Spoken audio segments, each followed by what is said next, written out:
Akashvani.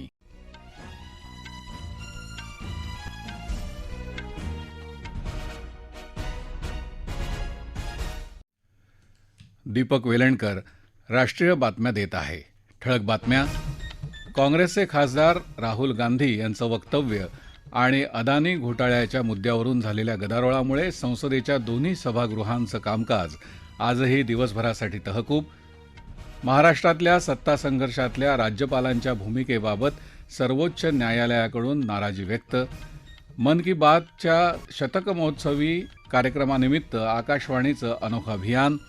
Corona काळात उणे 10% झालेला महाराष्ट्राचा विकास दर आता स्थिरावत असल्याचं उपमुख्यमंत्र्यांचं विधानसभेत प्रतिपादन. ज्येष्ठ अभिनेता समीर खक्कर यांचं निधन. आणि महिलांच्या प्रीमियर लीग क्रिकेट स्पर्धेत आज यूपी वॉरियर्स आणि रॉयल चॅलेंजर्स बंगळुरू यांच्यात सामना सुरू. नाणेफेक जिंकून प्रथम क्षेत्ररक्षण करण्याचा बंगळुरूचा निर्णय. आणि आता बातम्या विस्तारानं. काँग्रेसचे खासदार राहुल गांधी यांचं वादग्रस्त वक्तव्य आणि अदानी घोटाळ्यात चौकशीची मागणी या मुद्द्यांवरून आज सलग तिसऱ्या दिवशी गदारोळ कायम राहिल्यानं दोन्ही सभागृहांचं कामकाज दिवसभरासाठी तहकूब करण्यात आलं. कामकाज सुरू होताच सत्ताधारी पक्षाच्या सदस्यांनी राहुल गांधींकडून माफीची मागणी करण्याच्या घोषणा दिल्या. काँग्रेस, द्रमुक आणि इतर विरोधी पक्ष सदस्यांनी अदानी घोटाळ्यात संयुक्त संसदीय समितीची मागणी करण्याच्या घोषणा देत सभापतींच्या समोर मोकळ्या जागेमध्ये धाव घेतली. राहुल गांधी यांचं विधान अतिशय गंभीर आणि संसदेचा अपमान करणारं असून त्यांनी माफी मागितली पाहिजे याचा पुनरुच्चार मंत्री पियुष गोयल यांनी केला. निषेधाचे फलक झळकावणाऱ्या सदस्यांना सभागृहातून निलंबित केलं पाहिजे असंही ते म्हणाले. सदस्य कामकाजामध्ये अडथळे आणत असल्याबद्दल सभापती ओम बिर्ला यांनी नाराजी व्यक्त केली. सदस्यांनी शांतता राखावी असं आवाहन त्यांनी वारंवार केलं. मात्र तरीही गदारोळ चालूच राहिल्यानं कामकाज 2 वाजेपर्यंत तहकूब करण्यात आलं. राज्यसभेतही असंच दृश्य पाहायला मिळालं. अध्यक्ष जगदीप धनखड यांनी विरोधी सदस्यांचे स्थगन प्रस्ताव फेटाळले. सत्ताधारी आणि विरोधी पक्ष सदस्यांमधल्या घोषणायुद्ध चालू राहिल्यानं त्यांनी 2 वाजेपर्यंत कामकाज तहकूब केलं. 2 वाजता सभागृह पुन्हा भरल्यानंतरही गदारोळ चालूच राहिला आणि दोन्ही सभागृहांचं कामकाज दिवसभरासाठी तहकूब करण्यात आलं. दलित ख्रिस्ती आणि दलित मुस्लिमांना अनुसूचित जातीचा दर्जा देता येणं शक्य आहे का, त्याची पडताळणी करण्यासाठी केंद्र सरकारनं एका आयोगाची स्थापना केली आहे. केंद्रीय सामाजिक न्याय आणि सक्षमीकरण राज्यमंत्री ए. नारायणस्वामी यांनी ही माहिती एका प्रश्नाच्या लेखी उत्तरात दिली. या आयोगानं कामाला सुरुवात केली असून त्यांना लागणाऱ्या सर्व सोयीसुविधा पुरवण्यासाठी सरकार वचनबद्ध असल्याचंही त्यांनी सांगितलं. राष्ट्रीय महामार्गाच्या बांधणीसाठी पर्यावरणपूरक साहित्याचा वापर करण्यासंदर्भातले निकष आणि मार्गदर्शक तत्त्व रस्ते वाहतूक आणि महामार्ग मंत्रालयानं जारी केल्याचं नितीन गडकरी यांनी सांगितलं. राज्यसभेत एका लेखी उत्तरात त्यांनी ही माहिती दिली. भारतीय रेल्वेच्या ब्रॉडगेज मार्गावर एकूण 56,248 किलोमीटर मार्गावरचे विद्युतीकरणाचं काम गेल्या महिन्यापर्यंत पूर्ण झालं आहे. रेल्वेमंत्री अश्विनी वैष्णव यांनी आज लोकसभेत ही माहिती एका लेखी उत्तरात दिली. राज्यांच्या सीमा ओलांडून विद्युतीकरणाचे प्रकल्प राबवण्यात आल्याचं ते म्हणाले. सध्या सुमारे 47,000 कोटी रुपयांचे 179 प्रकल्प सुरू असून गेल्या वर्षी मार्च अखेरपर्यंत सुमारे 30,000 कोटी रुपये खर्च झाल्याचंही त्यांनी सांगितलं. आंतरसुरक्षा संस्था विधेयक 2023 आज लोकसभेत मांडण्यात आलं. संरक्षण दलातील कर्मचाऱ्यांमधली शिस्त आणि वेळोवेळी सुयोग्य कामासाठी त्यांची नेमणूक करणं याचे अधिकार सैन्यदल प्रमुखांना आणि समादेशक अधिकाऱ्यांना देण्याची तरतूद या विधेयकामध्ये आहे. केंद्रीय संरक्षण राज्यमंत्री अजय भट्ट यांनी हे विधेयक आज लोकसभेत मांडलं. राज्याच्या सत्ता संघर्षात राज्यपालांच्या भूमिकेबाबत सर्वोच्च न्यायालयानं नाराजी व्यक्त केली आहे. या प्रकरणी आज सर्वोच्च न्यायालयाच्या घटनापीठासमोर झालेल्या सुनावणीत तत्कालीन राज्यपाल भगतसिंह कोश्यारी यांच्यातर्फे विधिज्ञ तुषार मेहता यांनी युक्तिवाद केला. सत्तेत सहभागी असलेल्या आमदारांनी दिलेल्या पत्राच्या आधारावर राज्यपाल बहुमत चाचणीचे आदेश कसे काय काढू शकतात असा प्रश्न सरन्यायाधीश धनंजय चंद्रचूड यांनी केला. शिंदे गटाचे आमदार जर शिवसेनेचे सदस्य असतील तर सभागृहात बहुमताचा संबंधच काय असं निरीक्षण न्यायालयानं नोंदवलं. सुमारे 3 वर्ष सत्तेत राहिल्यानंतर 34 आमदारांनी अचानक भूमिका कशी काय बदलली असा प्रश्न देखील न्यायालयानं शिंदे गटाच्या भूमिकेवर विचारला. मन की बातच्या शतक महोत्सवानिमित्त आकाशवाणीनं अनोखं अभियान सुरू केलं आहे.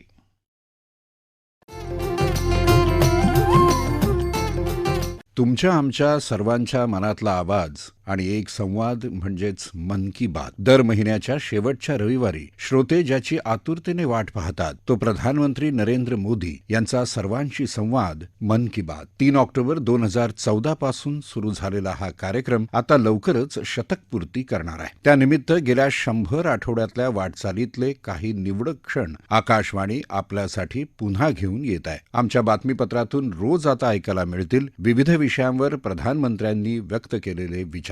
राष्ट्रपिता महात्मा गांधी यांचा मोठा प्रभाव प्रधानमंत्री मोदी यांच्या विचारांवर आहे. गांधी जयंतीच्या दुसऱ्याच दिवशी झालेल्या मन की बात मध्ये त्यांनी सर्वांना खादी वापरण्याचं आवाहन केलं. हम जब महात्मा गांधी की बात करते हैं तो खादी की बात बहुत स्वाभाविक ध्यान में आती है. आपके परिवार में अनेक प्रकार के वस्त्र होंगे, अनेक प्रकार के फैब्रिक्स होंगे, अनेक कंपनियों के प्रोडक्ट होंगे. क्या उसमें एक खादी का नहीं हो सकता क्या? मैं आपको खादीधारी बनने के लिए नहीं कह रहा हूं. आप पूर्ण खादीधारी होने का व्रत करें ये भी नहीं कह रहा हूं. मैं सिर्फ इतना कहता हूं कि कम से कम एक चीज, भले हैंडकरचीफ हो, भले घर में नहाने का तौलिया भले हो सकता है बेडशीट हो, तकिए का कवर हो, पर्दा हो, कुछ तो भी हो. अगर परिवार में हर प्रकार के फैब्रिक का शौक है, हर प्रकार के कपड़ों का शौक है, तो एक ये भी तो होना चाहिए. और ये मैं इसलिए कह रहा हूं कि अगर आप खादी का वस्त्र खरीदते हैं तो एक गरीब के घर में दिवाली का दिया जलता है.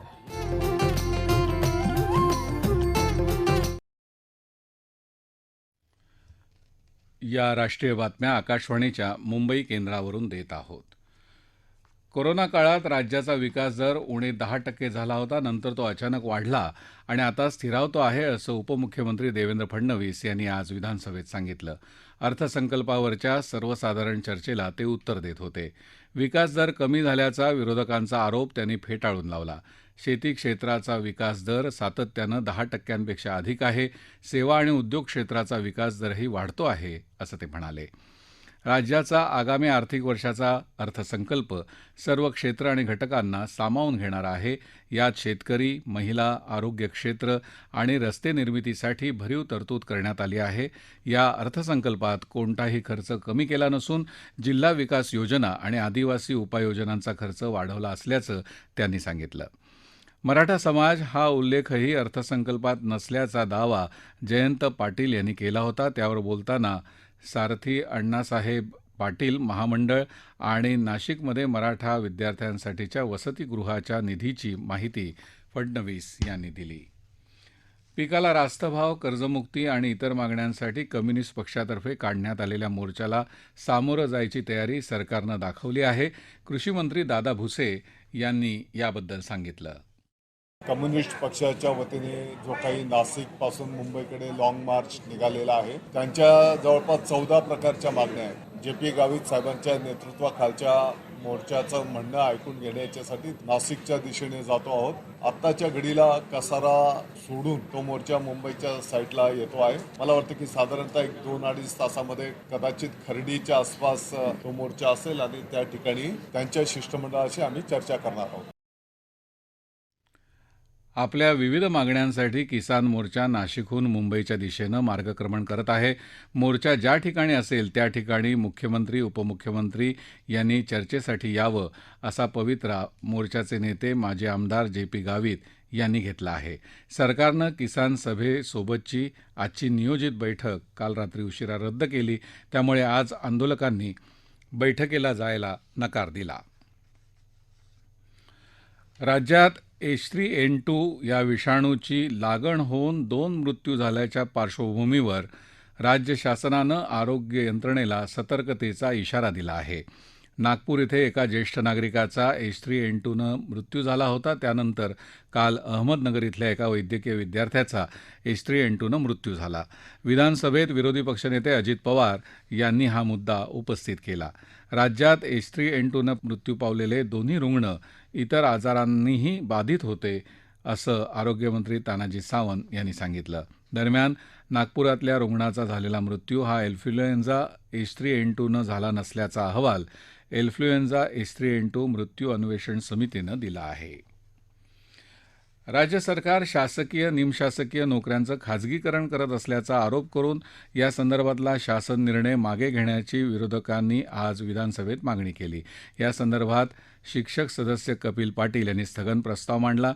या स्थगन प्रस्तावाला राष्ट्रवादी काँग्रेसचे शशिकांत शिंदे, काँग्रेसचे भाई जगताप आणि शिवसेना उद्धव ठाकरे गटाच्या मनीषा कायंदे यांनी पाठिंबा दिला. शासनात कंत्राटी पद्धतीनं कर्मचारी नेमण्याचा निर्णय महाविकास आघाडीच्या काळात घेतला गेला होता. निविदाही त्याच काळामध्ये काढली होती. मात्र त्यात काही अपात्र कंपन्या होत्या, त्या बाजूला काढून आम्ही तो निर्णय अंमलात आणला आहे, असं उपमुख्यमंत्री देवेंद्र फडणवीस यांनी विधानसभेत सांगितलं. यासाठी 9 कंपन्या नेमून भरमसाठ पगार देऊ केल्याचा मुद्दा विरोधी पक्षनेते अजित पवार यांनी मांडला होता. हिंदी चित्रपटसृष्टीतील ज्येष्ठ अभिनेते समीर खक्कर यांचं आज निधन झालं. ते 70 वर्षांचे होते. काल त्यांना श्वास घेण्याचा त्रास होत असल्यामुळे रुग्णालयात दाखल करण्यात आलं होतं. दूरदर्शनवरच्या नुक्कड या लोकप्रिय मालिकेतल्या खोपडी या व्यक्तिरेखेमुळे त्यांना प्रसिद्धी मिळाली होती. 90च्या दशकात अनेक चित्रपटांमध्ये त्यांनी महत्त्वाच्या भूमिका साकारल्या होत्या. पुष्पक, शहेनशहा, रखवाला, दिलवाले, राजाबाबू यासारख्या अनेक सुपरहिट चित्रपटांमध्ये त्यांनी काम केलं होतं. मालावी, मोझंबिक आणि मादागास्कर या देशांमध्ये फ्रेडी चक्रीवादळामध्ये झालेल्या विध्वंसामुळे आपण व्यथित झालो असल्याचं प्रधानमंत्री नरेंद्र मोदी यांनी म्हटलं आहे. या तिन्ही देशांच्या अध्यक्षांना पाठवलेल्या संदेशात त्यांनी आपली भावना व्यक्त केली आहे. या कठीण काळात भारत तिथल्या चक्रीवादळग्रस्तांच्या सोबत असल्याचं मोदी यांनी म्हटलं आहे. जागतिक स्तरावरील उद्योग विश्वाच्या प्रतिनिधींच्या B20 बैठकीसाठी G20 देशांचे 31 प्रतिनिधी आज सिक्कीमला पोहोचले. सिक्कीमच्या स्थानिक गटांनी त्यांचं विमानतळावर भव्य स्वागत केलं. ही बैठक उद्यापासून गँगटोक इथे सुरू होईल. G20 देशांमधल्या औद्योगिक समूहांना व्यवसायात भागीदारी आणि त्यातून आर्थिक लाभाची संधी या संदर्भात या बैठकीमध्ये चर्चा होईल. क्रिकेट. महिलांच्या प्रीमियर लीग क्रिकेट स्पर्धेत आज नवी मुंबईत DY पाटील स्टेडियमवर UP वॉरियर्स आणि रॉयल चॅलेंजर्स बंगळुरू यांच्यात सामना सुरू आहे. बंगळुरूनं नाणेफेक जिंकून प्रथम क्षेत्ररक्षण करण्याचा निर्णय घेतला. शेवटची बातमी हाती आली तेव्हा UP वॉरियर्सच्या 9व्या षटकात 5 बाद 31 धावा झाल्या होत्या. नोकरी देण्यातल्या कथित घोटाळ्याप्रकरणी बिहारचे माजी मुख्यमंत्री लालू प्रसाद यादव आणि राबडी देवी तसंच त्यांची कन्या मिसा भारती यांना दिल्लीतल्या न्यायालयानं आज जामीन मंजूर केला. या प्रकरणी लालू प्रसाद यादव यांचे पुत्र, बिहारचे उपमुख्यमंत्री तेजस्वी यादव आणि इतरांचीही चौकशी CBI करत आहे. शेवटी पुन्हा एकदा आजच्या ठळक बातम्या. काँग्रेसचे खासदार राहुल गांधी यांचं वक्तव्य आणि अदानी घोटाळ्याच्या मुद्द्यावरून झालेल्या गदारोळामुळे संसदेच्या दोन्ही सभागृहाचं कामकाज आजही दिवसभरासाठी तहकूब. महाराष्ट्रातल्या सत्ता संघर्षातल्या राज्यपालांच्या भूमिकेबाबत सर्वोच्च न्यायालयाकडून नाराजी व्यक्त. मन की बातच्या शतक महोत्सवानिमित्त आकाशवाणीचं अनोखं अभियान. कोरोना काळात उणे 10% झालेला महाराष्ट्राचा विकास दर आता स्थिरावत असल्याचं उपमुख्यमंत्र्यांचं विधानसभेत प्रतिपादन. ज्येष्ठ अभिनेता समीर खक्कर यांचं निधन. आणि महिलांच्या प्रीमियर लीग क्रिकेट स्पर्धेत आज UP वॉरियर्स आणि रॉयल चॅलेंजर्स बंगळुरू यांच्यात सामना सुरू. नाणेफेक जिंकून प्रथम क्षेत्ररक्षण करायचा बंगळुरूचा निर्णय. आकाशवाणीच्या बातम्यांसह जगभरातल्या बातम्या तुम्ही ट्विटरवर AIRnews_मुंबई या हँडलवरही दिवसभर पाहू शकता. याबरोबरच आकाशवाणी मुंबई केंद्रावरचं हे राष्ट्रीय बातमीपत्र संपलं. नमस्कार.